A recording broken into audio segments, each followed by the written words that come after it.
အားလုံးမင်္ဂလာပါကျွန်တော်ကတော့မဟာနိုင် logistics ကကိုဆိုင်ဝနာဖြစ်ပါတယ်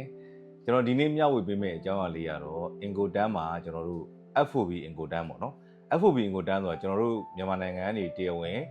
export ပို့ရင် FOB Incoterm နဲ့အစိုးရကနေပြီးတော့ကျွန်တော်တို့ကြက်တဲ့ဒီ tax တွေပါတယ်ကိုကောက်ပါတယ်ပေါ့နော်အဲ့တော့ကျွန်တော်တို့ဒီ FOB Incoterm ကလည်းမဖြစ်ပေါ့နော်တင်ထားသေးတဲ့ Incoterm တစ်ခုဖြစ်ပါတယ်အဲဒီ FOB Incoterm ကဘာလဲဆိုရင်သူက free on board ပေါ့နော်သူကတော့တင်မောပေါ်ကိုရောက်သွားတဲ့အထိဒီကျွန်တော်တို့ပစ္စည်းကို exporter ကနေတင်ပို့ပေးဖို့တာဝန်ရှိပြီးတော့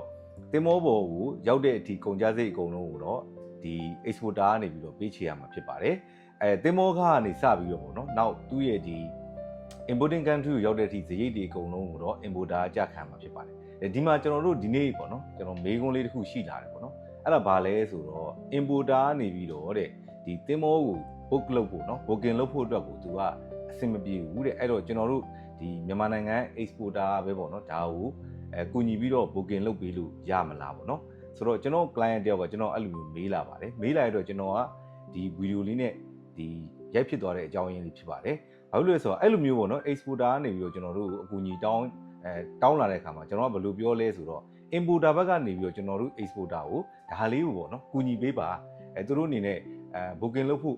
ခက်ခဲရှိလို့ဆိုရင်တော့ကျွန်တော်တို့အနေနဲ့ကူညီပေးလို့ရပါတယ် exporter ကပုံမှန်အားဖြင့်တော့ import